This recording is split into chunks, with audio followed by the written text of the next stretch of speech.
Welcome to Royal Gen Conversations, a space where faith meets identity, purpose finds clarity, and transformation begins.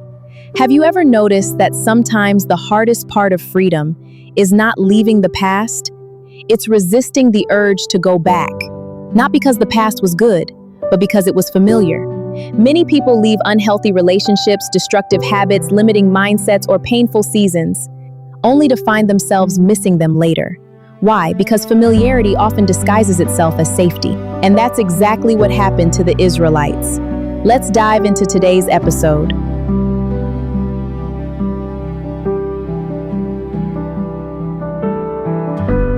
The Israelites had been delivered by God. The Red Sea had opened. Pharaoh's army was gone. They were free. Yet something surprising happened.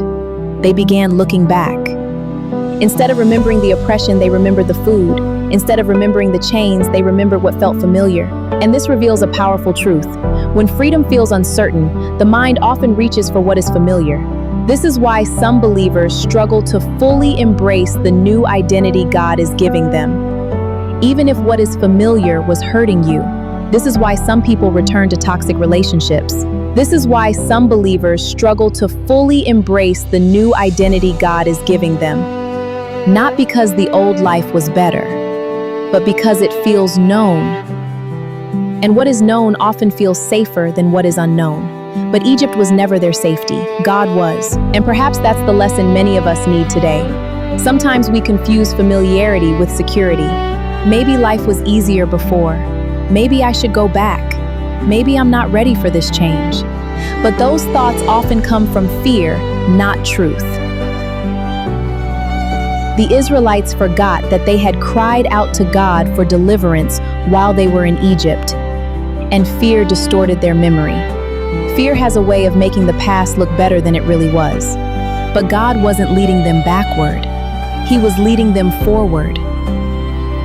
Toward promise, toward purpose, toward identity, and that's what God is doing in your life too. The old version of you may feel familiar, the old patterns may feel comfortable, but you are called to something greater. The old labels may feel easier to believe, but God is not calling you back, He is calling you forward. So how do we overcome this? First, remember the truth about where God brought you from. Don't romanticize what God delivered you from. Second, trust God's character even when the future feels uncertain. Third, choose God's voice over your emotions. And fourth, remind yourself daily that your safety is not in your past. Your safety is in God. The Israelites had to learn that Egypt was not their home. As we close today's conversation, remember this: just because something is familiar does not mean it is God's best for you. God does not bring His people out to abandon them. He brings them out to transform them. Thank you for joining me on Royal Gen Conversations. Until next time, keep growing in faith, walking in purpose, and embracing your true identity in Christ. God bless you.